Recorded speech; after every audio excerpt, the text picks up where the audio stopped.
Okay, yes, I know you're looking at the Spider-Man from the Avengers right now, but I don't have any other screenshots. Okay, I lost my other one for some reason. I deleted them because I didn't have enough free space for a game I wanted to download. So yeah, I deleted the other screenshots I had before. But this one will do. It's still Spider-Man anyway. It's not the one we're gonna be looking at today, but yeah. So I'm gonna be kind of copying another YouTuber here, but not really, because I kind of wanted to do this for a while anyway. But if you guys know 3C Films, yeah, actually, well, I watch him a lot. He's like really good for movie news and all. And you should have to go subscribe to him. So what he did recently is, before Spider-Man No Way Home comes out, he wanted to rank every Spider-Man movie that came, kind of like, yeah, before Spider-Man No Way Home. Well, Spider-Man No Way Home isn't out yet, but you know what I mean. And yeah, I'm gonna be doing that today as well. It's okay to copy YouTubers sometimes. Just want to say that. But yeah. So I'm gonna be ranking. I don't know. I'm gonna be uploading, like, it's not. I'm not gonna be ranking all the movies in one video. I'm gonna be ranking them like singly. I can't. Sorry, I'm so stupid sometimes. I'm gonna rank them. What's the word I'm looking for? I'll just say single. I'm doing ranked single. Okay, I can't pronounce the word. Sorry, but yeah, I'm gonna be ranking the Toby Maguire, Sam Raimi movies, which has gone from 2002 to 2007, which has 3 movies. Then I'm gonna be looking at the Mark Webb's Andrew Garfield Spider-Man, which has 2 movies. And yeah, I will be ranking Tom Holland's 2 movies that he's had at the moment right now, even though he will have a 3rd movie soon. So yeah, I'm also gonna be ranking Spider-Man Homecoming and Spider-Man Far From Home, then from Tom Holland's Spider-Man. And yeah, so today we're gonna be starting with Toby Maguire's first Spider-Man movie, it's just called Spider-Man, and it was released in 2002. Yeah, very, very early 2000s. And yeah. So I guess we should just get straight into what I like and what I hate about the movie. So first of all, I want to say one of the best interpretations of Spider-Man is literally Tobey Maguire, following Josh Keaton. I think Josh Keaton's like the definition of Spider-Man for some reason.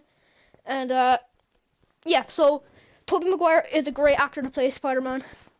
You know him as Peter Parker, or first Peter Parker in the comics is usually a geeky guy. And that's what Toby is in the movie. He's like a geeky guy, and everyone loves him for the memes as well. He has really good memes. Like, I won't say the Spider-Man 2 or 3 ones yet, because we're only focusing on the first movie yet now. But he has, like, oh yeah, he says a line where he's wrestling that Bonesaw McGee guy. It's a cringy line, but he says that's a cute outfit. Did your husband get it for you? But like, yeah, there's like so many iconic lines in this movie, which I really love, because good memes come from it. Same with the 2nd and 3rd movie that later come out. But yeah, also I want to focus on the villain here of the movie, which is one of my favorite Spider-Man villains of all time. Actually, not just Spider-Man villains, just one of my favorite villains, like, in general, of all time. Which the villain of it is Norman Osborn, the Green Goblin, and I don't know why, but Green Goblin's so intimidating, which is really good. Because when I was younger, he used to kind of scare me a little, because like, his laugh was just great. Like, he's like, I'm pretty sure I call him a great interpretation of Green Goblin. He's like the best Green Goblin.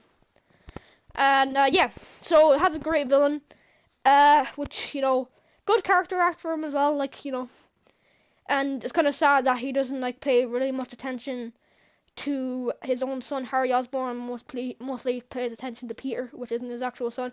Well, near the end of the movie, he does pay kind of attention and cares about Harry at the end, kind of. But he kind of when he met Peter, he kind of was treating Peter better than Harry kind of was, if that makes sense.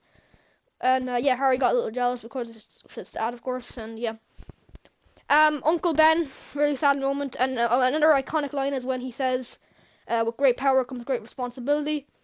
And that is a very inspirational line, because I actually kind of get inspired by that quote as well. So yeah, inspired a lot of people. It's kind of, I know this happens in the comics as well, but I love how they did the Spider-Man Origins. It's like so comic accurate. Like, the Spider-Man doesn't stop the tug that shoots Uncle Ben, and that's his consequence. I think. I mean, I should say not.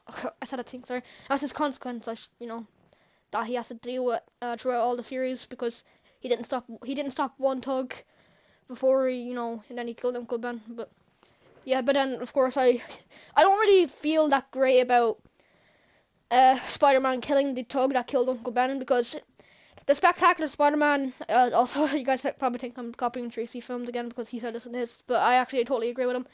But, yeah, in the Spectacular Spider-Man, we see that Josh Keaton's Spider-Man actually saves the Tug instead of killing him, which is a better, like, kind of inspiring thing, because, you know, revenge is a really dark thing to do, even if, like, even if the person trying to get revenge on has done, like, evil things, but you should never take a life, kind of, if you want to say that. And yeah, so I don't feel really good about Toby Maguire's Spider-Man killing Uncle Ben's killer, but yeah, it is what it is. The wrestler suit looks. I'm not gonna say it's the best suit ever because it's not, but for some reason it actually kind of looks a little nice. I don't know why, but I don't think everyone else likes it, but yeah. Also, I'm gonna talk about MJ in this. For some reason I don't like MJ. Her thing.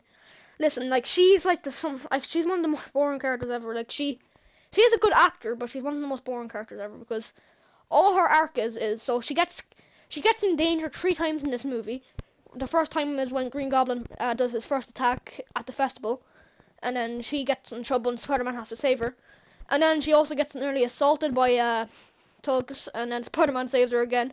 And then at the end of the movie, Green Goblin kidnaps her, and Spider-Man has to save her again. And then that keeps happening throughout all the movies. Spider-Man 2, she gets kidnapped by Dr. Octopus, and then Spider-Man 3, she gets kidnapped by Sandman and Venom, which it's kind of, you know, maybe they should have done something a little different throughout the series, but, you know, it's kind of, I kind of see, like, you know, it's, you know, Peter, if you know what I mean, like, Peter has to, like, worry, that's, like, something he has to worry about when Andre's in danger. And that's why he never wants to, like, reveal his identity. That's what he does in the comics as well. He wants to keep his identity safe so his loved ones don't get hurt, which I really respect. But if I were Spider-Man, I would probably do the same, because, you know, I want like my identity getting out there. I would never take off my mask. But yeah, even to someone I really trust. But anyway, Sam Raimi, I think, is the best person for making action scenes, because his action scenes are absolutely brilliant in all the 3 Spider-Man movies. Like, the first fight scene with Spider-Man and Green Goblin is absolutely fabulous. That was kind of cringy, sorry, but it's absolutely fabulous. The first fight scene is. I love kind of the, you know, kind of banter by Green Goblin, because, you know, he is a little bantery sometimes. And yeah, I love that as well.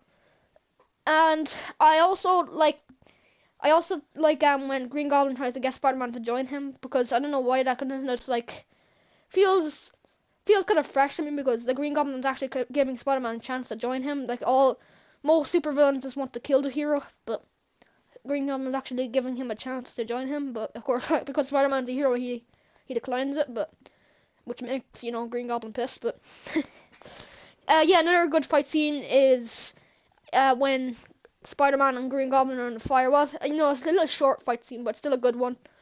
Yeah, and also the end fight scene is one of the best fight scenes ever. You know, like, when Green Goblin takes Spider-Man to that, like, abandoned place to do the final fight.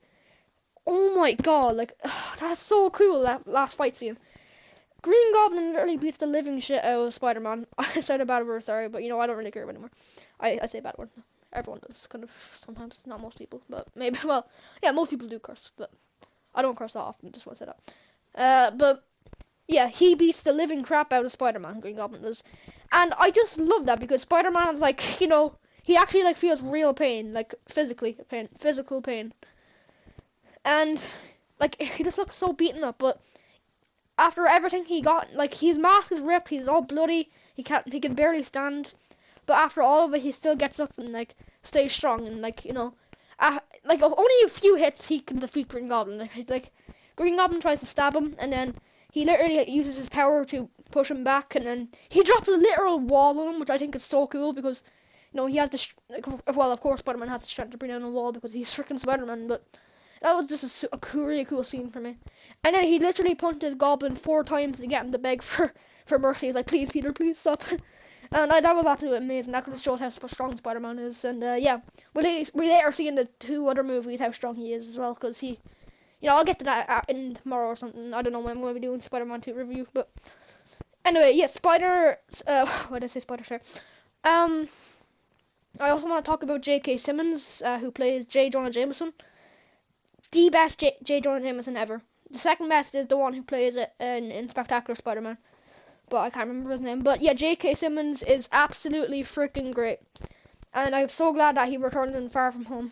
And I'm also glad that Green Goblin is going to be returning in Spider-Man No Way Home too. Well, yeah, he's going to be returning in Spider-Man No Way Home.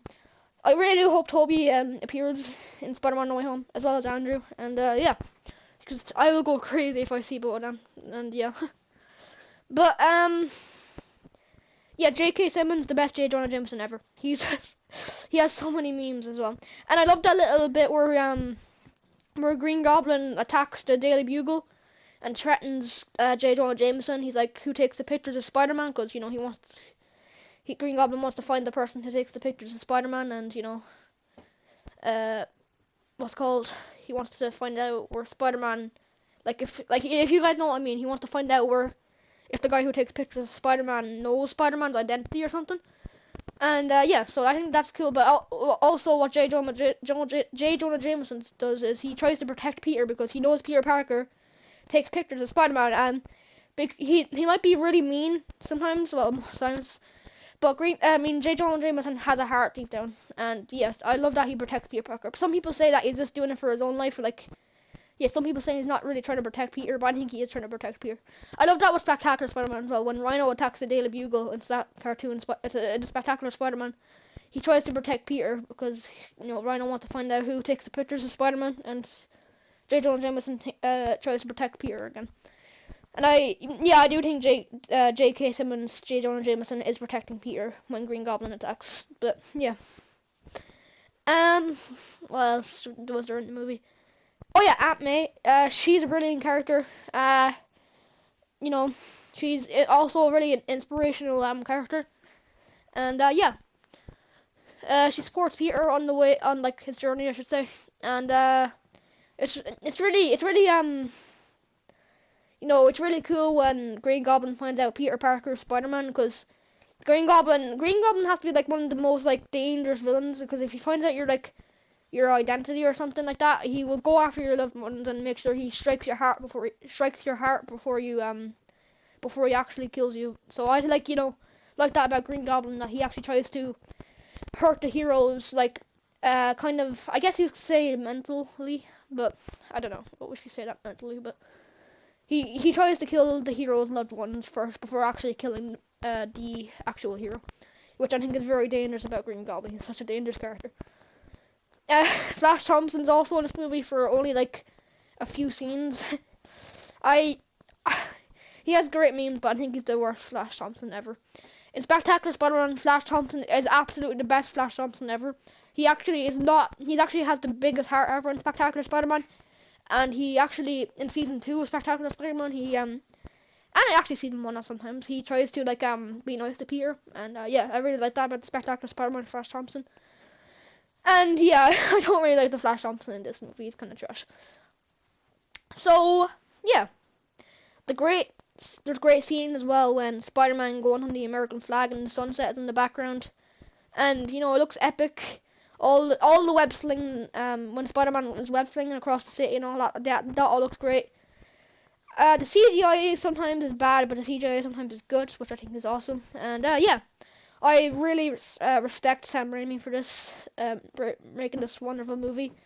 It's one of the best superhero movies of all time, I think. Spider-Man 2 is better, of course. Everyone says that's the best superhero movie of all time, but yeah, that's my review on Spider-Man 2002, Sam Raimi. Yeah. Toby Maguire is a great actor, just want to say that as well.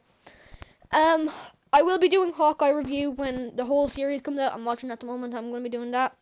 And for some reason, when I uploaded my reaction to Chapter 3 of Fortnite yesterday, 2 videos came out, but when I go on my phone, I see only 1 video, but when I go on my TV to watch YouTube, I see 2 videos. I don't know if that's just for, I don't know if you can only see 1 video on your phone or something, but I don't know.